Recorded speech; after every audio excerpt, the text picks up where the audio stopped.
Many people believe a college education can help any hardworking person, but not everyone is able to attend a college or university.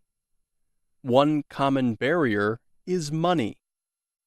The College Board collects information about colleges and universities across the United States.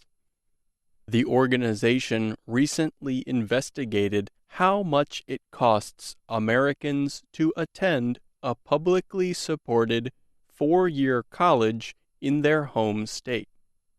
It found that the average cost for a single student for the 2016-2017 school year is $20,090. Yet the U.S. higher education system does have other choices.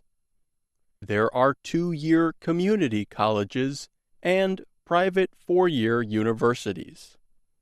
Also, students must consider what financial aid can do for them. For example, after including federal financial aid, the College Board found that the average yearly cost of a four-year public college is $14,210. However, this assistance still is not enough for some. The American Council on Education studies issues related to higher education. A 2015 ACE report used Department of Commerce information to show a decrease in the number of low-income students enrolling in college. These men and women have little money available to pay college costs or come from poor families. The report showed the percentage of American college students considered to be low income went from 55.9 in 2008 to 45.5 in 2013. Yet the ACE reported that spending on all forms of financial aid increased by about $41 billion during that time. So now, a group of 30 colleges and universities are taking action. They have all agreed to be part of the American Talent Initiative. Launched in December, the ATI is a project from a nonprofit leadership organization called the Aspen Institute. It also receives support from the higher education research group Ithaca S&R. Their goal? To increase the total number of low-income men and women studying at these 30 schools to 480,000 by the year 2025. Josh Weiner is Executive Director of the Aspen Institute's College Excellence Program. He says one of the reasons this goal is so important is because of the value diversity adds to education. Students from different races and cultures help each other see and understand the world differently, he says.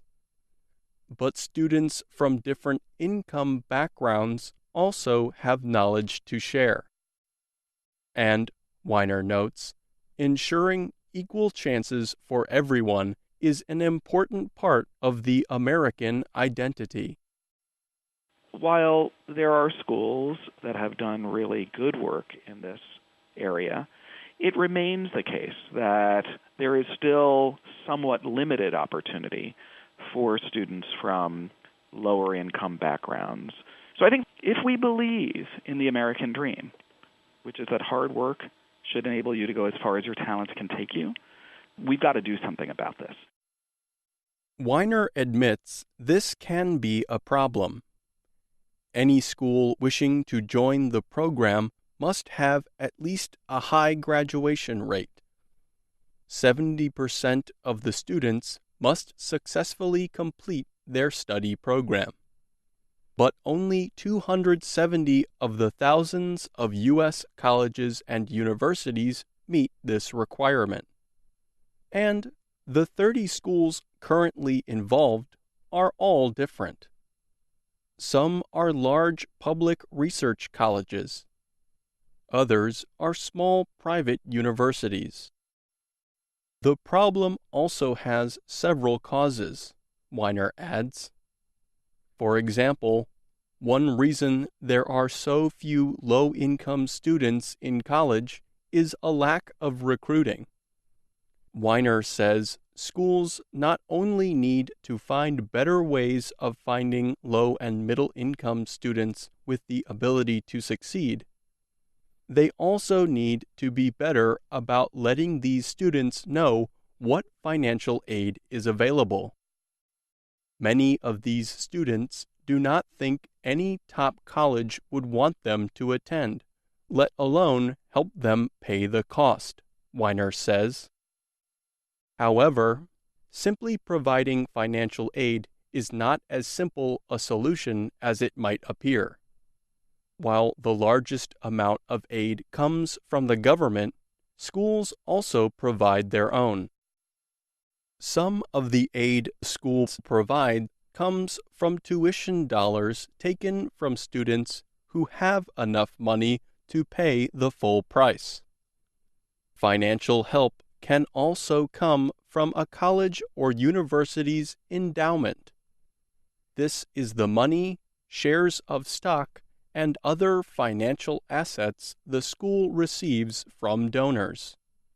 The money and other assets are then invested in the hope they will support the school for many years.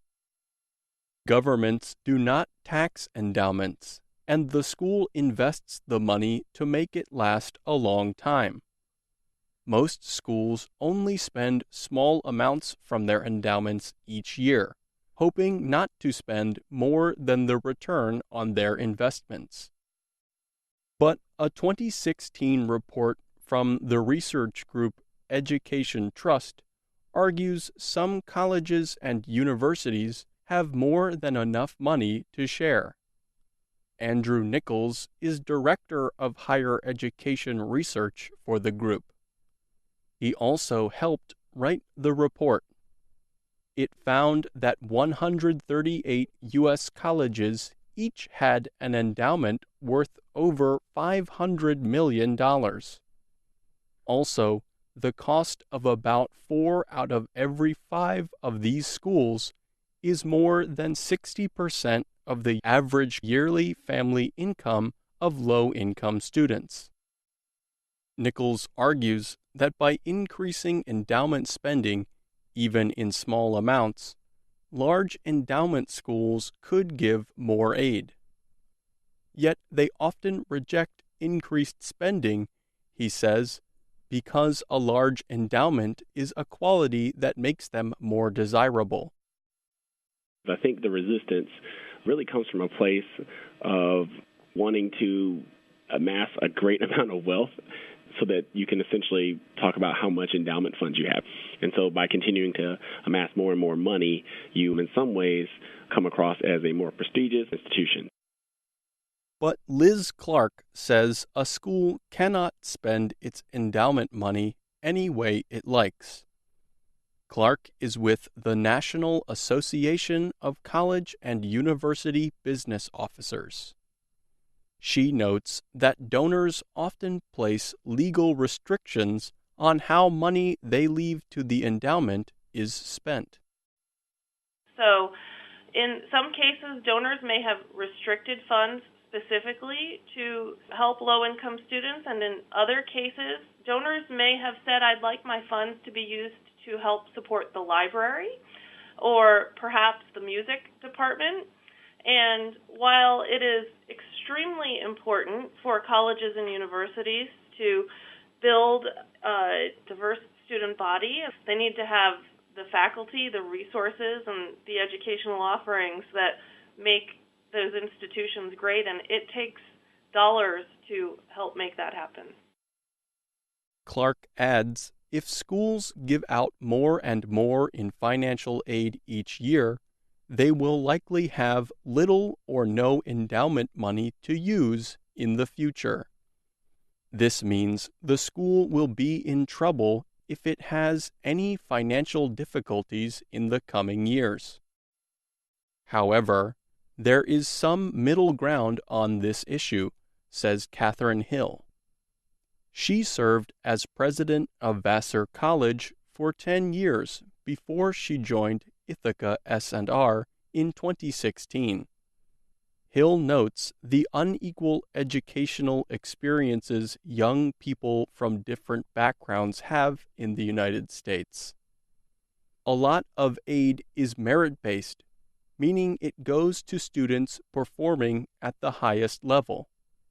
This often goes to wealthier students, as they have had more educational resources.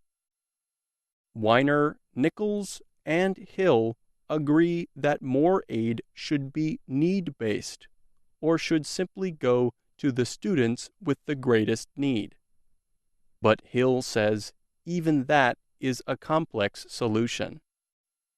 We want the talented low and middle income kids, but their families now can't afford to pay nearly as much relative to the high income kids. And that means we have to allocate more money to need-based financial aid. That means we have less resources to spend on the things that help us attract those high income kids. So we're operating in a much more complicated environment today than schools were 40 years ago. Hill offers one possible solution. Schools can reorganize their spending. Vassar College did just this in 2007 when it decided to make cuts in repairs on buildings and other services in favor of need-based aid. The school then reported an increase in its number of low-income students by 9% in 8 years. Also, as Andrew Nichols says, schools could ask for less restrictions on donations, as they used to do in the past. Otherwise, he adds, higher education is at risk of becoming another privilege of those with the most money. I'm Pete Musto.